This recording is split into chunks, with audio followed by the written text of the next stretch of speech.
मनुष्य के कर्म से ही भाग का विधि विधान बनता है। जो मनुष्य जैसा कर्म करता है उसके अनुसार उसकी भाग की लेख बनती है। अगर मनुष्य चाह जाए, जीव चाह जाए, सुंदर कर्म करके, तपस्या करके, तो विधाता के लेख को, यानी विधाता के लेख जो है उसको भी मिटाया जा सकता है कर्म करके, क्योंकि बिना कर्म के कोई फल की प्राप्ति नहीं हो सकता। शुभ कर्म करेंगे तो शुभ फल की प्राप्ति होगा, अशुभ कर्म करेंगे तो अशुभ फल की प्राप्ति होता है। कहा गया है मनुष्य अपने ही कर्म के भाग को बनाता है। कर्म से उसके भाग उज्जवल भी होते हैं, कर्म से उसके भाग गर्त में भी जाता है। तो मनुष्य का कर्म ही उसका प्रधान है।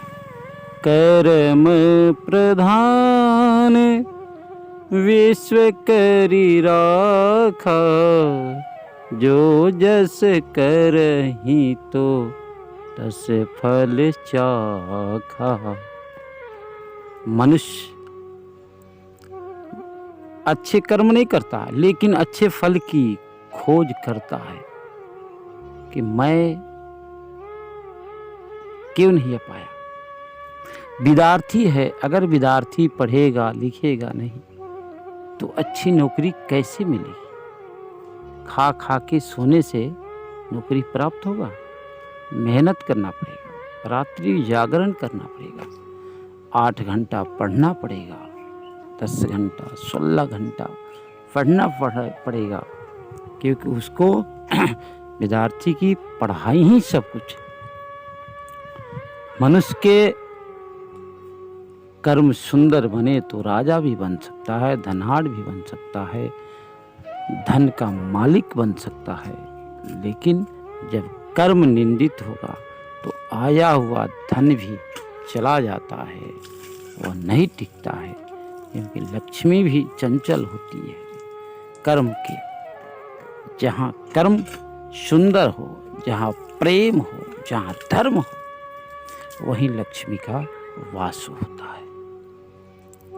तो हम लोग सब कुछ भूलते जा रहे हैं और सिर्फ धन के पीछे पड़े हैं। जैसे भी हो धन आ जाओ, और यह धन,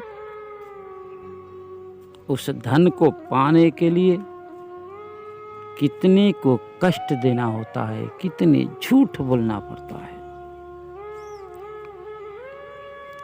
कितनी कठिनाइयों का सामना करना पड़ता है, तब जाकर के धन की प्राप्ति होती है। और जैसा धन आता है वैसे ही धन चला जाता है, क्योंकि वो धन लाते हैं अपने परिवार के पालन पोषण करने के लिए। तो आप तो सोचते हैं अच्छा है, लेकिन यह धन जो है स्वतः बिना कहे पूछे जैसा धन आता है वैसे ही धन चला जाता है। इसलिए प्यारे सावधान, किसी को रुला के, दुखा के, कष्ट दे करके धन मत कमाओ, नहीं तो ये धन पतन का कारण हो जाता है। आपके बाल बच्चे सबके दुख के कारण बन जाता है। इसलिए सावधान।